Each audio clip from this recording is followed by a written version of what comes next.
Seorang janda muda nan cantik ditemukan tak bernyawa di Kota Malang di bulan Desember 2024 saat ditemukan dengan kondisi yang cukup tragis, bahkan ditemukan setengah tak berbusana. Kisah nyata yang aku ceritakan kali ini terjadi di Kota Malang, baru terjadi di bulan Desember 2024. Saat itu seorang petani saat dirinya akan ke ladang, namun di perjalanan menemukan sesuatu yang aneh. Karena penasaran, dirinya pun melihat, nampak kaget menemukan seorang jasad wanita yang sudah cukup tragis, tak berbusana, bahkan sudah tak bernyawa. Tak lama petani tersebut pun langsung lapor ke pihak desa dan lapor polisi. Hingga akhirnya pihak kepolisian dan Inapis pun datang untuk menyelidiki kasus ini. Membawa jasad ke rumah sakit untuk dilakukan otopsi dan identifikasi korban. Bahkan saat itu pihak kepolisian pun langsung menyelidiki kasus ini. Hasil otopsi menyebutkan jasad sendiri mendapatkan penganiayaan hingga akhir berpulang. Bahkan jasad pun sempat melakukan hubungan sebelum berpulang atau dihabisi. Pihak kepolisian pun langsung melakukan identifikasi sidik jari.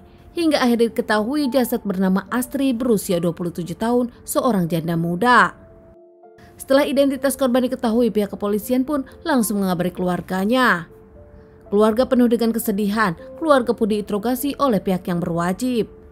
Hingga akhirnya tak hanya interogasi keluarga, pihak kepolisian pun menyelidiki sosial media korban, mendapatkan satu keterangan kalau korban saat itu sedang akan menemui seseorang pacar online-nya yang juga dikenal tetangganya dulu.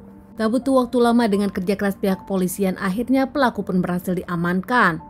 Pelaku bernama Parung M. Mauri berusia 32 tahun. Saat diamankan karena dituding melakukan penghabisan kepada sang janda cantik Astri. Di awal Parung mengaku, namun setelah barang bukti terlihat, Parung pun akhirnya mengakui dirinya pelakunya. Ternyata Astrid dengan Paring adalah teman lama, bahkan mereka pun sempat berteman karena tetanggaan. Hingga akhirnya setelah lama tak bertemu, mereka pun bertemu di sosial media Facebook. Keduanya nampak akrab di sosial media tersebut, apalagi nampaknya Paring kerap mengirimkan pesan dan juga komentar-komentar membuat Astrid nyaman.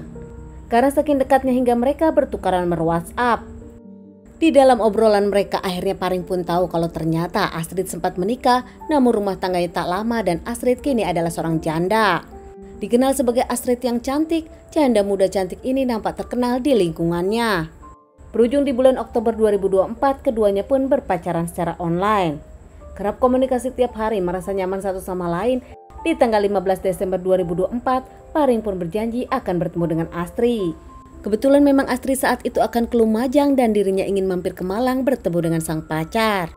Astri WhatsApp di jam 1 siang mengungkapkan kalau dirinya akan sampai di terminal bus jam 3 siang. Setengah tegas setelah meminjam motor temannya, Paring pun akhirnya menjemput Astri ke stasiun bus. Hingga tak lama akhirnya di jam 3 bus datang dan keduanya pun bertemu, bahkan mereka pun langsung jalan-jalan dengan motor tersebut.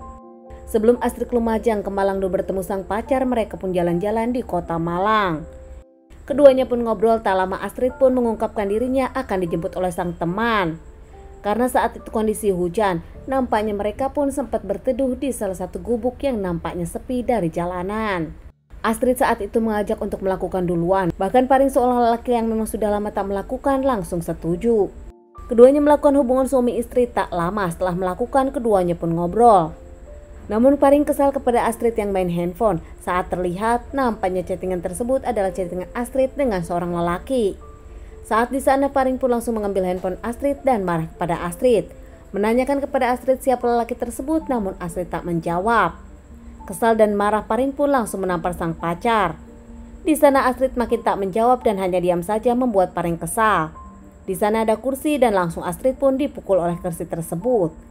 Saat Astrid akan melawan, Paring nampak kesetanan hingga akhirnya Paring pun melakukan pemukulan dengan benda tumpul membuat Astrid pingsan. Di saat kondisi Astrid pingsan, bukannya membawa ke rumah sakit, Paring dengan kuat menginjak Astrid dan tak lama memperkosa Astrid. Kondisi Astrid tak diselamatkan, Astrid berpulang di tangan Paring dan ditinggalkan begitu saja. Paring sendiri sempat membawa handphone mencari uang namun tak ada, langsung meninggalkan Astrid dengan kondisi yang cukup tragis dan tak berbusana. Terkait permasalahan ini, Paring pun diamankan dan menjalani beberapa kali persidangan hingga terancam hukuman 20 tahun penjara. Sementara keluarga Astrid tak menyangka dan hanya mendoakan yang terjadi. Dan hanya mendoakan Astrid agar tenang dalam kuburnya. Menurut keluarga, mereka tahu Paring namun tak tahu kalau Astrid berpacaran dengan Paring. Teman-teman, sekian dulu bahasan kasus yang aku bawakan kali ini. Semoga ini bisa dijadikan pelajaran untuk kita dan ditunggu bahasan kasus-kasus selanjutnya.